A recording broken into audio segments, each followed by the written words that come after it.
ರಣ ಮಳೆಯ ಅಬ್ಬರಕ್ಕೆ ಭಾರಿ ಅನಾಹುತ ಸಂಭವಿಸಿದೆ. ಗುಡ್ಡ ಕುಸಿತು 7 ಮಂದಿ ಮೃತಪಟ್ಟಿರ್ತಕ್ಕಂಥ ದುರ್ಘಟನೆ ಸಂಭವಿಸಿದೆ. ಇವತ್ತು ಬೆಳ್ಳಂಬೆಳಗ್ಗೆ ಸಂಭವಿಸಿರ್ತಕ್ಕಂಥದ್ದು ರಾಷ್ಟ್ರೀಯ ಹೆದ್ದಾರಿ ಅಂಕೋಲಾ ರಾಷ್ಟ್ರೀಯ ಹೆದ್ದಾರಿನಲ್ಲಿ ಸಂಭವಿಸಿರ್ತಕ್ಕಂಥ ದುರ್ಘಟನೆ ಇದು. ಮಳೆಯ ಅಬ್ಬರ ಜೀವಗಳನ್ನು ಬಲಿ ಪಡೆದಿದೆ. ಉತ್ತರ ಕನ್ನಡ ಜಿಲ್ಲೆಯಲ್ಲಿ ಗುಡ್ಡ ಕುಸಿದು 15 ಮಂದಿ ನಾಪತ್ತೆ ಆಗ್ತಾರೆ. ಅದರಲ್ಲಿ 7 ಮಂದಿ ಮೃತಪಟ್ಟಿದ್ದಾರೆ ಅಂತ ಹೇಳಲಾಗಿದೆ. ಶಿರೂರು, ಉತ್ತರ ಕನ್ನಡ ಜಿಲ್ಲೆಯ ಶಿರೂರು ಬಳಿ ಟೀ ಅಂಗಡಿ ಮೇಲೆ ಗುಡ್ಡ ಕುಸ್ಕೊಂಡು ಬೀಳುತ್ತೆ.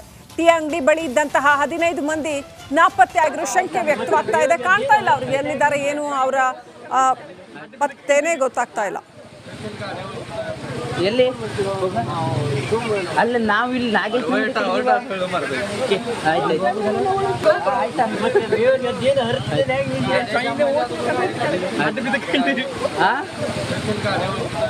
ಎಲ್ಲಿ ಅಲ್ಲ ನಾವು ಇಲ್ಲಿ ನಾಗೇಶ್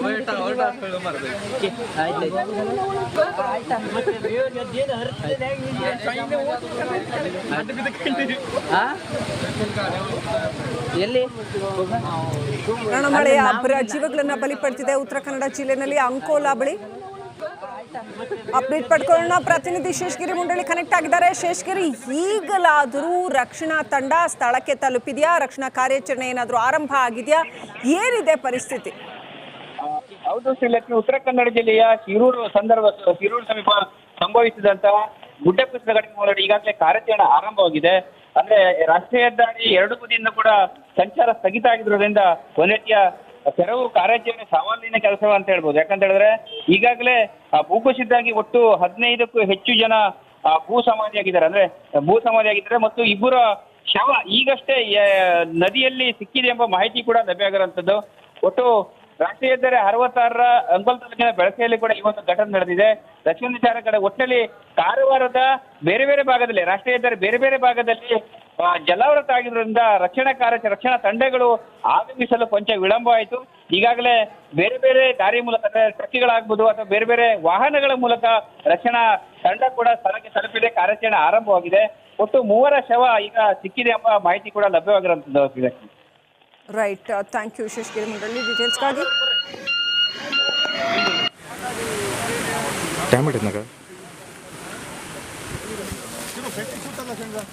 ತಾಲೂಕ್ ಪಂಚಾಯತಿ ಇವರು ಕಳಿಸಿದ್ದಾರೆ ಅವ್ರಿಗೆ. ಶ್ರವಣ್ ಸರ, ಸಾರಿ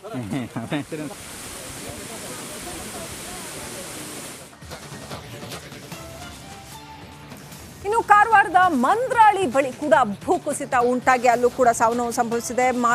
ಕೈಗಾ ಮತ್ತು ಕಾರವಾರ ಮಾರ್ಗ ಏನಿದೆ, ರಸ್ತೆ ಮಾರ್ಗ ಏನಿದೆ, ಅದು ಸಂಪರ್ಕ ಕಡ್ಕೊಂಡ್ಬಿಟ್ಟಿದೆ.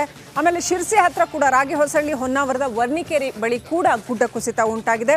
ಹೀಗೆ ಉತ್ತರ ಕನ್ನಡ ಜಿಲ್ಲೆಯಲ್ಲಿ ಮಳೆ ಸಾಕಷ್ಟು ಅವಾಂತರಗಳನ್ನ ಉಂಟು ಮಾಡಿದೆ. ಆ ಬಗ್ಗೆ ಒಂದು ರಿಪೋರ್ಟ್ ಇಲ್ಲಿ. ಮಾರ್ಗದ ರಾಗಿಹೊಸಳ್ಳಿ ಆಗಿರ್ಬೋದು, ಹೊನ್ನಾವರ ತಾಲೂಕಿನ ವರ್ಣಕೇರಿಯಲ್ಲಿ ಗುಡ್ಡ ಕುಸಿತ ಉಂಟಾಗಿದ್ದರಿಂದ ಹೆದ್ದಾರಿಯಲ್ಲಿ ಸಂಚಾರ ಸಂಪೂರ್ಣ ಅಸ್ತವ್ಯಸ್ತವಾಗಿರುವಂಥದ್ದು. ಈಗಾಗಲೇ ನಾವು ಕಾರವಾರದ ಮಂದ್ರಾಳಿ ಸಮೀಪ ಇದ್ದೇವೆ, ನೋಡ್ತಾ ಇರ್ಬೋದು. ಕಳೆದ ಕೆಲ ದಿನಗಳಿಂದ ಸುರಿತಿರುವ ಮಳೆಯಿಂದಾಗಿ ಈ ಭಾಗದಲ್ಲಿ ಕೂಡ ಭಾರಿ ಪ್ರಮಾಣದ ಭೂಕುಸಿತ ಉಂಟಾಗಿದ್ದರಿಂದ ರಸ್ತೆ ಸಂಚಾರವನ್ನು ಸಂಪೂರ್ಣ ನಿಷೇಧಿಸಲಾಗಿದೆ. ನಾಳೆ ಜುಲೈ 17ರವರೆಗೆ ಕೂಡ ಈ ಒಂದು ರಸ್ತೆ ಸಂಚಾರ ಆಗೋದಿಲ್ಲ ಎಂಬ ಮಾಹಿತಿಯನ್ನು ಸಂಬಂಧಪಟ್ಟ ಜಿಲ್ಲಾಡಳಿತ ಕೂಡ ನೀಡಿದೆ. ಯಾಕಂತ ಹೇಳಿದ್ರೆ ಈಗಾಗಲೇ ಕೆಲ ದಿನಗಳಿಂದ ಗುಡ್ಡದ ಮಣ್ಣು ರಸ್ತೆಗೆ ಜಾರಿ ಬರ್ತಿರೋದನ್ನ ಸ್ಥಳೀಯರು ಕೂಡ ಆತಂಕ ವ್ಯಕ್ತಪಡಿಸಿದ್ರು. ಸಂಬಂಧಪಟ್ಟರು ಮಣ್ಣನ್ನು ತೆರವುಗೊಳಿಸುವ ಪ್ರಯತ್ನ ಮಾಡಿದ್ರು. ಆದರೆ ಏಕಾಏಕಿಯಾಗಿ ಅಂದರೆ ನಿರಂತರವಾಗಿ ಮಳೆ ಆರ್ಭಟಿಸಿದ್ರಿಂದ ಮತ್ತೆ ಗುಡ್ಡದ ಮಣ್ಣು ಕೆಳಕ್ಕೆ ಜಾರಿ ನೋಡ್ತಾ ಇರ್ಬೋದು. ಮನೆಯ ಮೇಲೂ ಕೂಡ ಬಿದ್ದು ಮನೆಗೆ ಕೂಡ ಹಾನಿಯಾಗಿರುವಂಥದ್ದು. ಕೇವಲ ಕೈಗಾ ಕಾರವಾರ ಇಳಕಲ್ ರೋಡ್ ಮಾತ್ರ ಅಲ್ಲ, ಶಿರ್ಸಿ ಸಾಗುವಂಥ ರಾಗಿಹೊಸಳ್ಳಿ ಆಗಿರ್ಬೋದು, ಹೊನ್ನಾವರದಿಂದ ಸಾಗರಕ್ಕೆ ಸೇರುವಂಥ ವರ್ಣಕೇರಿ ಬಳಿ ಆಗಿರ್ಬೋದು, ಬೇರೆ ಬೇರೆ ಭಾಗಗಳಲ್ಲಿ ಭೂಕುಸಿತ ಆಗಿರೋದ್ರಿಂದ ಸಂಚಾರ ಸಂಪೂರ್ಣ ಅಸ್ತವ್ಯಸ್ತವಾಗಿದೆ. ಹೀಗಾಗಿ ಹೆದ್ದಾರಿಯಲ್ಲಿ ರಸ್ತೆಗಳಲ್ಲಿ ಸಂಚರಿಸುವ ವಾಹನ ಸವಾರರು, ಪ್ರಯಾಣಿಕರು ತೀವ್ರ ತೊಂದರೆಯನ್ನು ಕೂಡ ಅನುಭವಿಸಿದ್ದಾರೆ. ಈಗಾಗಲೇ ರಾಷ್ಟ್ರೀಯ ಹೆದ್ದಾರಿ 66ರ ಅರ್ಗ ಬಳಿ ಕೂಡ ನೀರು ತುಂಬಿದ್ರಿಂದ ಸಂಚಾರ ಸಂಪೂರ್ಣ ಅಸ್ತವ್ಯಸ್ತವಾಗಿದೆ. ವಾಹನ ಸವಾರರು ಕಳೆದ 6 ತಾಸುಗಳಿಂದ ಹೆದ್ದಾರಿಯಲ್ಲಿಯೇ ನಿಂತು ಕಾಲ ಕಳೀತಾ ಇದ್ದಾರೆ. ಸಂಬಂಧಪಟ್ಟ ಜಿಲ್ಲಾಡಳಿತ ಕ್ಷಿಪ್ರ ಕಾರ್ಯಾಚರಣೆ ಮಾಡಬೇಕು, ರಸ್ತೆ ಸಂಚಾರವನ್ನು ಸಂಪೂರ್ಣವಾಗಿ ಅನುವು ಮಾಡಿಕೊಡಲಿ ಸಹಕರಿಸಬೇಕೆಂಬ ಒತ್ತಾಯವನ್ನು ನಾಗರಿಕರು, ಪ್ರಯಾಣಿಕರು ಮಾಡ್ತಾ ಇರುವಂಥದ್ದು. ಕ್ಯಾಮರಾ ಪರ್ಸನ್ ಕಿಶನ್ ಗುರು ಜೊತೆ ನಾನು ಶೇಷಗಿರಿ ಮುಂಡಳ್ಳಿ, ರಿಪಬ್ಲಿಕ್ ಕನ್ನಡ, ಕಾರವಾರ. ಕರಾವಳಿಯಲ್ಲಿ ಮಳೆರಾಯನ ಆರ್ಭಟ ಜೋರಾಗಿದೆ. ಭೀಕರ ಮಳೆಗೆ ಸಾವು ನೋವು ಸಂಭವಿಸಿದ್ದು ಜನರು ಭೀತಿಯಲ್ಲೇ ಬದುಕ್ತಾ ಇದ್ದಾರೆ. ಮಳೆರಾಯ ಎಲ್ಲೆಲ್ಲಿ ಅಬ್ಬರಿಸಿ ಅವಾಂತರ ಸೃಷ್ಟಿಸಿದ್ದಾನೆ ಅನ್ನೋದರ ಕಂಪ್ಲೀಟ್ ರಿಪೋರ್ಟ್ ಇಲ್ಲಿದೆ.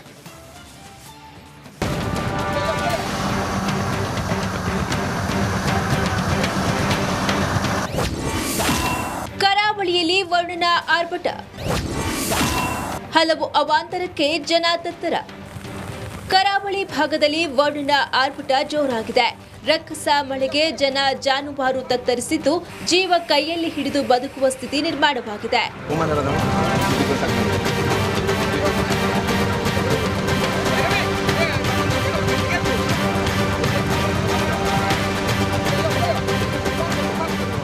ಇಲ್ಲಿ ನೋಡಿ, ಇದು ಕೆಎಸ್ಆರ್ಟಿಸಿ ಬಸ್ ಸ್ಟಾಪ್ ಅಲ್ಲ, ಬಸ್ ಡಿಪೋ. ಅರೆ, ಬಸ್ ಡಿಪೋಗೂ ಬಸ್ ಸ್ಟಾಪ್ಗೆ ವ್ಯತ್ಯಾಸ ಗೊತ್ತಿಲ್ವಾ ನಿಮ್ಗೆ ಅಂದ್ರ? ಈ ಡಿಪೋದಲ್ಲಿ ತುಂಬಿರುವ ಮಳೆ ನೀರಿನ ವಿಡಿಯೋವನ್ನ ಒಮ್ಮೆ ನೀಟಾಗಿ ನೋಡಿ. ಹೀಗ್ ಗೊತ್ತಾಯ್ತಾ, ಇದು ಡಿಪೋ ಅಲ್ಲ, ಎಂತಹದೇ ಬಸ್ ಅನ್ನ ಸ್ಟಾಪ್ ಮಾಡೋ ಸ್ಟಾಪ್ ಅಂತ.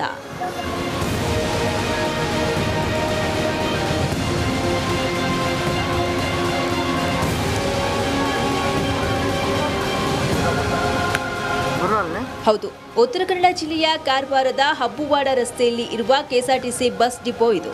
ಡಿಪೋದಲ್ಲಿ ಅಪಾರ ಪ್ರಮಾಣದಲ್ಲಿ ಮಳೆ ನೀರು ನಿಂತಿದ್ದು, ಡಿಪೋದಿಂದ ಬಸ್ಗಳನ್ನ ತೆಗೆಯಲು ಚಾಲಕರು ಸರ್ಕಸ್ ಅನ್ನ ಮಾಡಬೇಕು.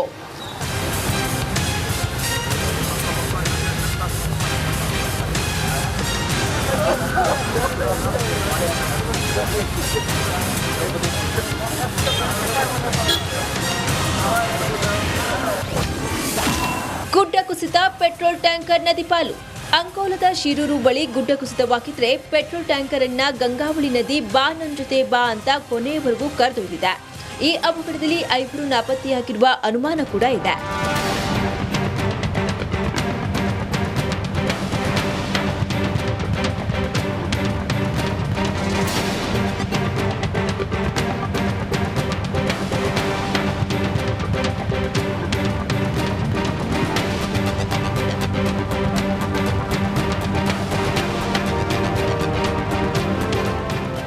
ಇನ್ನು ಅಂಗಡಿಯೊಂದರ ಮೇಲೆ ಗುಡ್ಡ ಕುಸಿದಿದೆ.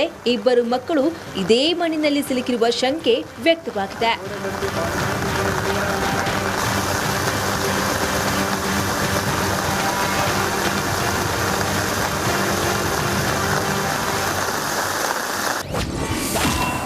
ರಾಷ್ಟ್ರೀಯ ಹೆದ್ದಾರಿ ಜಲಾವೃತ, ರೋಗಿ ಪರದಾಟ.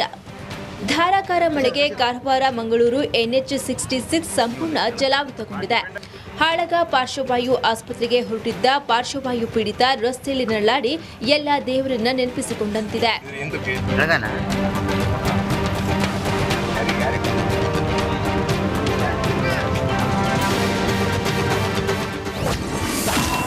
ಗುಡ್ಡ ಕುಸಿತ, ಕಾರವಾರ ಕೈಗಾ ರಸ್ತೆ ಬಂದ್. ಕಾರವಾರದ ಮಂದ್ರಳ್ಳಿ ಬಳಿ ಭೂಕುಸಿತವಾಗಿದ್ದು, ಕಾರವಾರ ಕೈಗಾ ಮಾರ್ಗದ ರಸ್ತೆ ಸಂಪೂರ್ಣ ಬಂದ್ ಆಗಿದೆ. ಪಕ್ಕದಲ್ಲಿದ್ದ ಮನೆ ಮೇಲೆಯೂ ಕೂಡ ಗುಡ್ಡದ ಮಣ್ಣು ನಾ ಬಂದೆ ಎನ್ನುವಂತೆ ಕುಸಿದಿದೆ. ಇತ್ತ ಶಿರಸಿಯ ರಾಗಿಹೊಸಳ್ಳಿ, ಹೊನ್ನಾವರದ ವರ್ಣಕೇರಿ ಬಳಿಯೂ ಗುಡ್ಡ ಕುಸಿತಗೊಂಡಿದ್ದು, ಹೆದ್ದಾರಿ ಸಂಚಾರ ಒಡಿಸಾಗಿದೆ.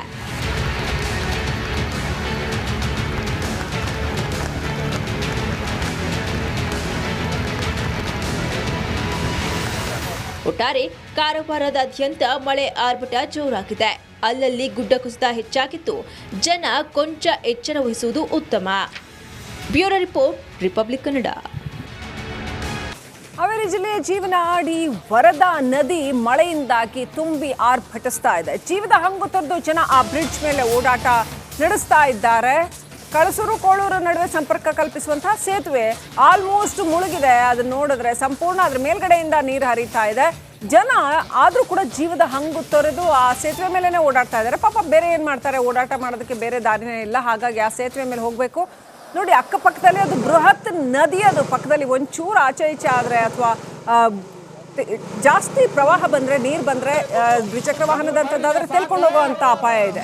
ಸೊ ಆದರೂ ಕೂಡ ಜೀವದ ಹಂಗು ತೊರೆದು ಒಂದು ಸ್ವಲ್ಪ ಆಚೆ ಈಚೆ ಆದರೂ ಎಲ್ಲಿ ಅಂತ ದಾರಿ ಗೊತ್ತಾಗದೇ ಇದ್ರೂ ಕೂಡ ಸೀದಾ ನದಿಗೆ ಬೀಳೋ ಅಪಾಯ ಇದೆ. ಆದರೂ ಕೂಡ ಜೀವದ ಹಂಗು ತೊರೆದು ಆ ಬ್ರಿಡ್ಜ್ ಮೇಲೇ ಜನರು ಓಡಾಟ ನಡೆಸಿದ್ದಾರೆ.